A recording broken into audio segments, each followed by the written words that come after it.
Hello hi friends, ఎలా ఉన్నారు? బాగున్నారా? బాగుండాలి. నేను మీ పర్వీని, నెల్లూరు నుంచి. ఫ్రెండ్స్, ఇక్కడ నేను తలకాయ కూర పోతున్నాను అనమాట.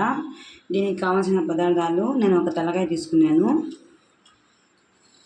కొబ్బరి పేస్ట్ ఇందేను 1 స్పూన్ వేస్తాను, 2 స్పూన్ కారం, 1.5 స్పూన్ అంటే తగినంత ఉప్పు, కొంచెము పసుపు తీసుకున్నాను, అల్లం వెల్లుల్లి పేస్ట్, ఒక 4 టమాటాలు తీసుకున్నాను, ఒక 4 ఆనియన్ తీసుకున్నాను, ఇక్కడ వచ్చేసి కొత్తిమీర, గరం మసాలా,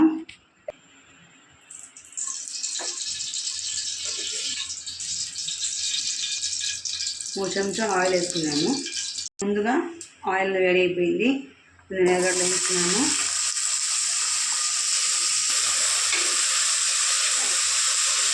ఇలా కలబెట్టినాక కాసేపు వదిలేద్దాము, బ్రౌన్ కలర్ రావాలన్నమాట. చూడండి ఫ్రెండ్స్, ఇక్కడ బ్రౌన్ కలర్ వచ్చేసింది కదా.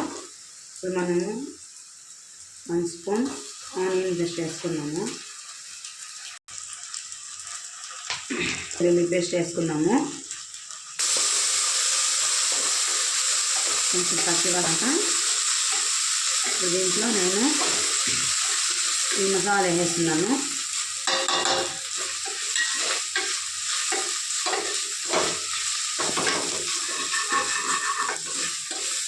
నేను ఇక్కడ చెప్పాను కదా 1 స్పూన్ అని, 1 స్పూన్ వేసుకుంటున్నాను. అయితే ఇంకొంచెం వేసుకుంటున్నాను. చూడండి, ఇక్కడ నేను టమాటాలు వేస్తున్నాను.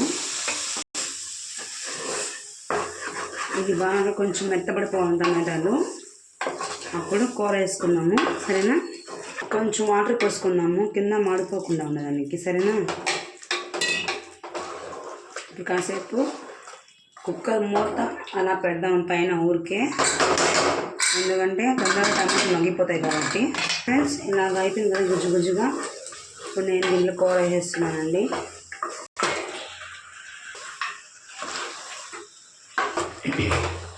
చూడండి, ఇప్పుడు నేను కొత్తిమీర కూడా వేసేస్తున్నాను. కొత్తిమీర వేసేసాను. ఇప్పుడు దీంట్లో కొంచెం తగినంత వాటర్ పోసుకుందాం మనము. మనకి చిక్కదనం కావాలో అంతే వాటర్ పోసుకోండి. ఎక్కువైనా పల్చగా అయిపోద్ది, మరి ఎక్కువ నీళ్ళు పోసుకుంటే. అందుకోసము మనకి ఎంత చిక్కదనం కావాలో అంతే వాటర్ పోసుకోండి. చూడండి, అయిపోద్ది ఇది. మీకు ఇంకొంచెం పల్చగా కావాలంటే ఇంకొంచెం 1/2 గ్లాస్ వాటర్ పోసుకోవచ్చు. ఇప్పుడు నేను దీంట్లో గరం మసాలా వేసేస్తున్నాను. చూడండి, లో కొంచెం స్పైసీ కోసము మిరియాల పొడి కూడా వేస్తున్నాను. ఇది నా ఫేవరెట్ అండి. మీరు వేసుకోవాలంటే వేసుకోండి, లేకపోతే స్కిప్ చేసేయండి, మీ ఇష్టం అది. ఒకసారి అలా తిప్పేసి కుక్కర్ పెట్టుకుందాము, మూత అదే విజిల్ పెట్టేసుకుందాము. సరేనా అండి? నేను మూత పెట్టేస్తున్నాను, ఒక 4 విజిల్స్. ఓకేనా?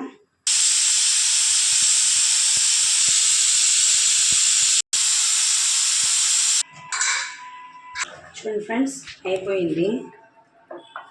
ఇది కొంచెం పల్చగా ఉంది కదా అని అనుకుంటారేమో, లేదండి, ఇది సరిపోద్ది మన చపాతీలో అనమాట. ఇది అంత మాత్రం లేకపోతే బాగుండదు, చల్లంగా అయిపోద్ది, చిక్కగా అయిపోద్ది అనమాట.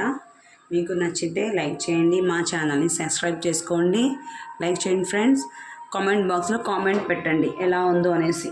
మనకి ఇది రైస్లోకి అయితే బాగుండదు, చపాతీలోకి, దోశల్లోకి, రాగి సంగటిలోకి చాలా బాగుంటుంది. మీరు ఒకసారి ట్రై చేయండి ఫ్రెండ్స్. లైక్ చేయండి.